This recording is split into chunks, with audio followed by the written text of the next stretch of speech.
राम जी के नाम पर आए हैं और राम जी को 14 साल का वनवास भोगना पड़ा था। आपके साथ 27 साल का वनवास हुआ है। मशीन तो एक मनोवृत्ति है कि हाँ भैया ठीक है, मशीन आ गया, गाद निकाल रहे हैं, ऐसे कर रहे हैं, वैसे कर रहे हैं। एक सामाजिक कार्यकर्ता सियाराम सेना के अध्यक्ष वीरेंद्र सिंह सूर्यवंशी जी हैं, और उनसे भी हम जानते हैं यमुना जी को लेकर के क्या धारणा है, इनकी क्या सोच है और किस एंगल से इस समय वो दिल्ली को बदलता हुआ, यमुना जी को बदलता हुआ दिख रहा है। सर सबसे पहले सबसे आपका स्वागत है। धन्यवाद आपका। देखिए, सबसे बड़ी बात यह है कि अगर किसी शहर को जानना है तो आप उसके नदियों को जाने। बिल्कुल, नदी जो है वो शहर की पहचान होती है, और दिल्ली तो देश की राजधानी है। यहाँ गंगा नहीं है, गोमती नहीं है, यहाँ क्या है, यहाँ यमुना है, वो कृष्ण वाली यमुना है। तो यमुना का जो यथावत स्थिति अभी आप देख रहे हैं, इसके लिए सरकार की बहुत बड़ी लापरवाही है, क्योंकि इसकी संरक्षण नहीं कर पाया। कहते हैं कि अगर किसी शहर का पानी अच्छा है तो वहां पे रहने वाले लोगों का पानी अच्छा होगा। तो दिल्ली में फिलहाल पानी अच्छा नहीं है, आप सुनेंगे बड़ा अजीबोगरीब।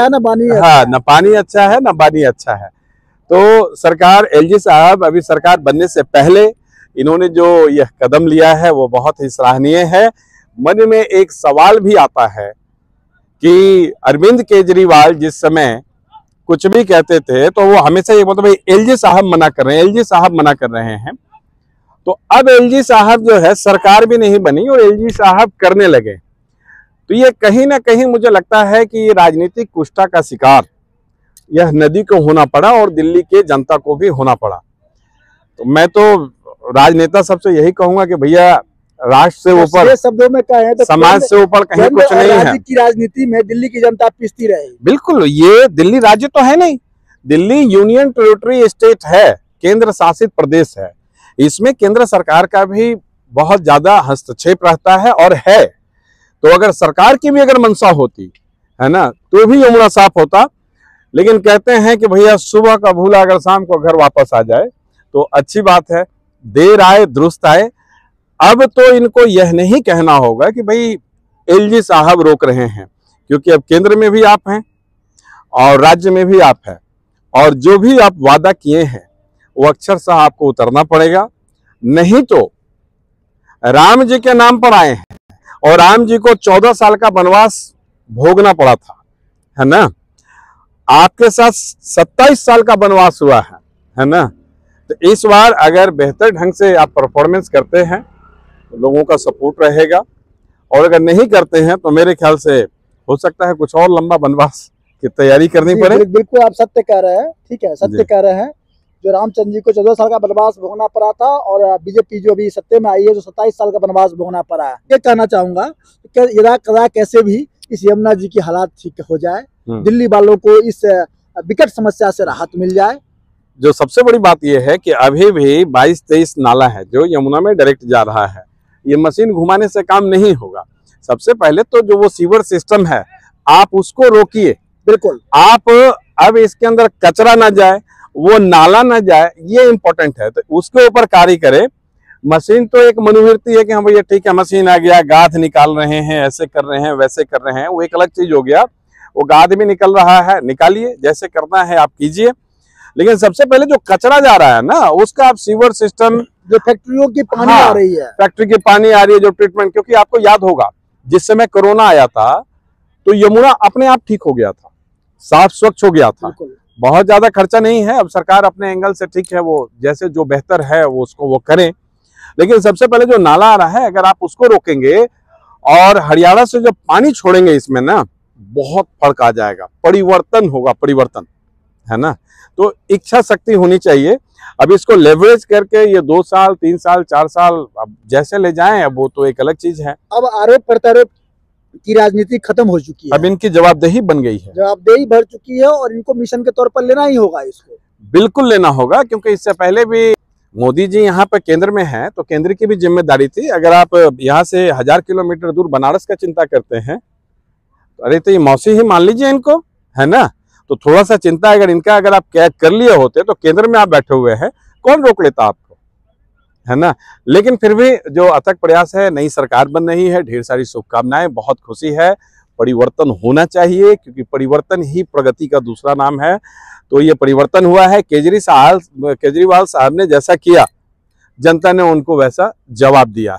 अब ये आए हैं, अब ये जितना ये वादा किए हैं उस अकॉर्डिंग अगर ये खड़ा उतरते हैं, है ना, डेफिनेटली जनता इनके गुणगान करेगी। दिल्ली की जागरूक जनता है और वो उन्होंने मौका दिया है, तो इसको आप सौभाग्य समझे, इसको आप एडवांटेज समझे, इसको आप अपनी जीत ना समझे, इसको जीत ना समझे। जीत आपकी तब होगी जब दिल्ली की दुखों को आप दूर करके और उसको जीतते हैं। जी जी, अभी तो इनके लिए चुनौती है ये, अभी इनको चुनौती है, इस सरकार के लिए चुनौती स्वीकार करना पड़ेगा, खड़ा उतरना पड़ेगा।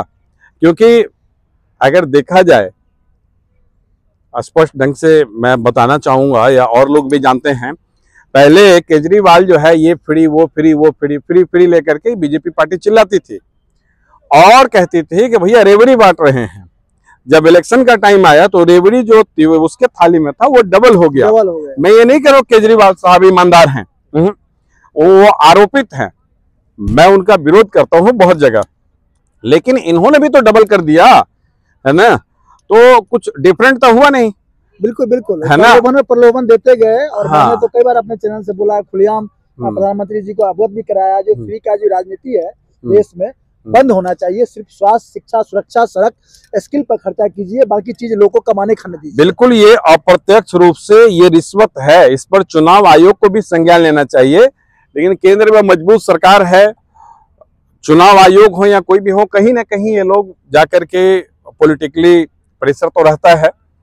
तो बिल्कुल इस पर लेना चाहिए और राष्ट्र पक्ष में लेना चाहिए, राष्ट्र हित में लेना चाहिए। पार्टियां, यही वाजपेयी जी कहते कि पार्टियां आती रहेंगी, पार्टियां जाती रहेंगी, लेकिन ये देश रहना चाहिए, राष्ट्र रहना चाहिए। देश हमारा तो सीमा है, लेकिन राष्ट्र जो है ना, उसके अंदर सभ्यता है, संस्कृति है, वो जिंदा है, वो सांस लेता है। तो जब हम लोकतंत्र को बात करते हैं, तो लोकतंत्र में अगर प्रलोभन से या प्रलोभन देकर के कहीं भी अगर सरकार बनाया जाए तो वो उचित नहीं है। ये सरकार को कहीं ना कहीं जाकर के फांस बनेगा। तो शुभकामनाएं हैं सरकार के साथ, वो बेहतर करे। जो आप फांस बोल रहे हैं, वही ना फांस केजरीवाल जी को लग गया। यमुना जी की जो सफाई में खर्चा करनी चाहिए थी, उन्होंने फ्री में खर्च कर दिया। बजट तो सरकार बहुत नहीं है, इतना बात तो सबको समझ में आती है। तो 100 रुपए आपको है, यहाँ खर्च कर लो, या इधर से चादर खींचेंगे तो सर उघार होगा, और सर को ढकेंगे तो पैर उघार होगा। नहीं नहीं, बिल्कुल बिल्कुल आप ठीक कर रहे हैं। तो सरकार की नीति ये होनी चाहिए। दूसरा, ये फ्री वाला राजनीति से अब महिला को देंगे, जरूरतमंद महिला को देंगे। तो जरूरतमंद महिला तो वो भी है जो डिफेंस कॉलोनी में रह रही है, लाजपत नगर में रही है, वो सबसे ज्यादा जरूरतमंद तो वो है। तो जरूरतमंद में कितने महिला को आप देंगे? दूसरा, जो आपका बजट आ रहा है, आप इसमें दे रहे हैं, आप आज दिल्ली का मैक्सिमम कोई सा भी आप हॉस्पिटल देख लीजिए, बेड नहीं है, बेड है तो उसमें 2 के जगह 1 के जगह पे 2 लोग हैं, 3 लोग हैं। केंद्र सरकार को कहना चाहिए, है ना, देखिए जर्जर हालत, एम्स का हालत खराब है, आपका मैक्सिमम हॉस्पिटल का हालत खराब है। आप किसी भी हॉस्पिटल में चले जाइए, मैक्सिमम का हालत खराब है।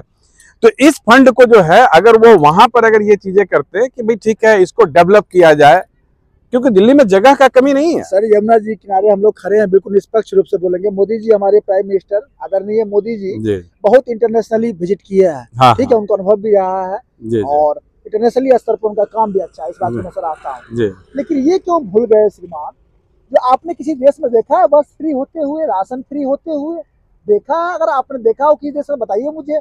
किसी भी देश में सरकारें अगर मजबूत होती है, सशक्त होती है, तो स्वास्थ्य, सुरक्षा और शिक्षा जो है सबको समुचित ढंग से, सामूहिक रूप से, समान रूप से सबको उपलब्ध कराती है।